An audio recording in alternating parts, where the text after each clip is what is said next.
Okay, so we just learned a little bit about the layers, and you have to learn the layers as you go, so you can stay organized. And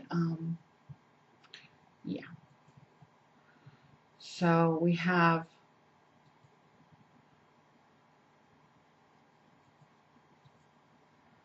Oh, here we go. What is the A? The A is.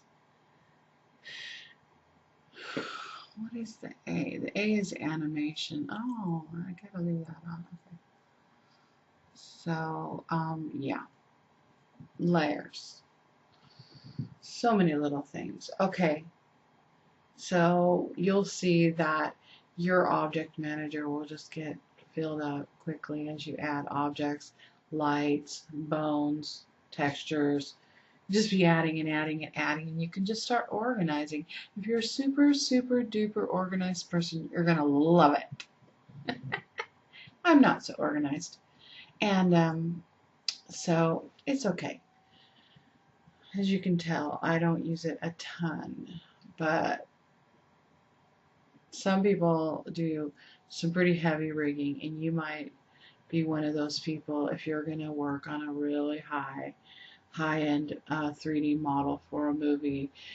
You're going to have a lot of bones and a lot of things going on. So you'll need to learn that. And you just double click on the color if you want to change the color of your layer. See, up here you see the layers. And you can kind of drag your mouse over until your arrow changes to 2 and drag some of these windows around. Cool. Okay, so now let's get back to modeling our little guy here and just studying his geometry and looking at, how we're going to rig this little guy. So we just made a copy of um, his body, didn't we? Okay, cool. We just made the copy of it, cut in half, and sometimes as I'm modeling along, I just make copies because I know that it's much easier to backtrack um, if you find that the design that you're working on isn't working out the way you wanted it to. And you learn that over the years. So now let's turn this a little bit more. So I selected I'm in model mode again, and I selected the rotate tool, and I'm selecting the rotate tool right on the blue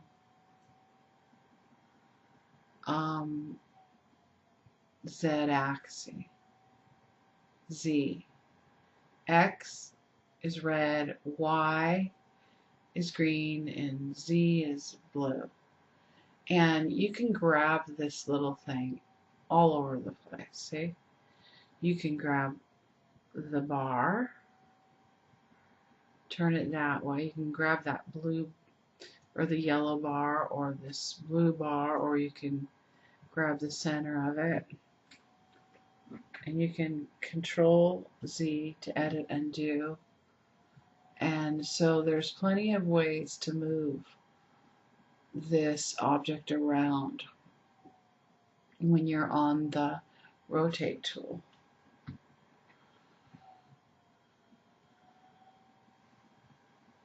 Okay, so I want to stay on the Z and turn it just like this. And I'm going to point those, the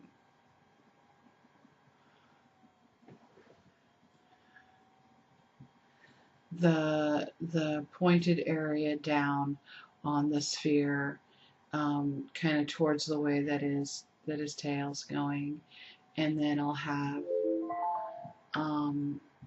the top part select the point tool, you can select the top, move to the arrow tool, the move tool, not the arrow tool, the move tool, and then we can kind of get an idea of how we want to start shaping our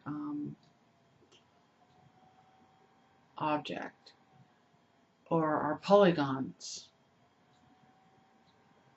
and moving our geometry around so you can kind of see the way I'm headed. And we can also, when we make a selection like on the points, we can,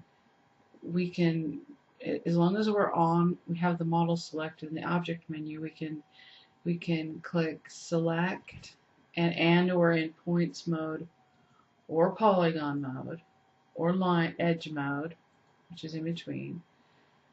We can go select and we can say set selection. And then what that does is it makes a save of what we had selected in that point up here. So we can see that over here in the object menu right here. Made this little triangle of little orange dots. And then if we click off and click on any other object and we want to get back to that, we can just double click up here on the dinosaur's sphere body and get to that point, and we can name it, point selection, maybe neck for now, change it later, or the neck set selection there. And then be sure that if you see how I have it selected and it put a little line box around the set selection. When it's selected, double click. If you make another set selection, you need to deselect the selection by clicking off. Because if you don't, as soon as you make another selection, let's do another selection of his of this point down here, his tail. And see how it's not selecting? It's because I have to be on the point selection. I have to have the body selected. And now I can select that point. And you can see if I pull it out further that it was selected. So what I'll do is I'll make a new set selection, and like I'm telling you, this last point selection on the object is not selected. So just control click it. Hold control down on your keyboard and click it if it's selected, and it'll deselect. And now I can go select, set selection, and it makes a brand new point selection for that and tail selection. And we can just put down here in the attributes, we can say tail,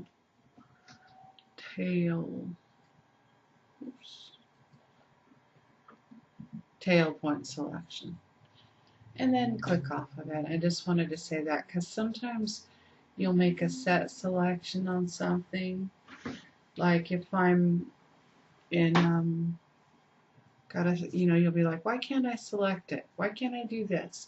You have to be on the object for one, and then you need to be in the right mode.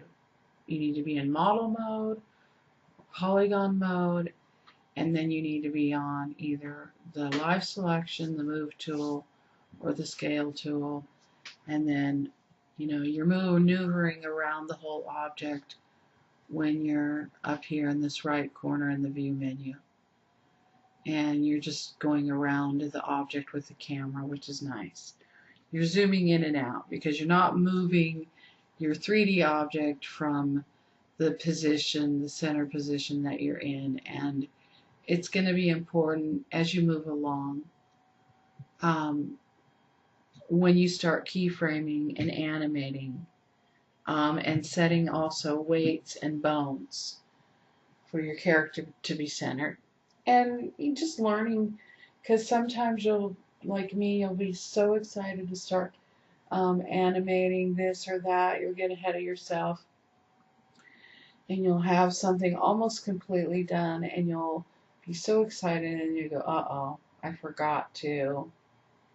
And so you need to learn that in a 3D application like this, and just like in software development or programming, there is a structure that works and just an order of things. And if you don't kind of stick to that order, by the time you get to setting up your UVs, and that's why we're going over point selection now, because we need to be able to make to decide how we're going to lay out our polygons when we make and paint a texture, and it's going to matter, as well as where the character is going to move and bend when he's animating. And so, you know, you can sit and model and do all kinds of things, and then be so excited and so tired that you'll be like, oh, I can't believe I didn't do that. And that's what I did a lot of when I was first learning jumping ahead. There's modeling, and you have to finish your model before really you jump into animating. If you want to, because you have to put weights on you. We have to, before we move into animation, we have to weight all of these polygons and points, and so there's just a million things. Well, not a million. We're going to start with a really basic character. I'm going to show you a lot of really cool tips and tricks to help you learn how to model and animate, and just learn basic things, and to help you get going quicker. So, all right, awesome. We're doing a great job, and I'm excited to be sharing all of these things with you. So we'll see you in the next lesson.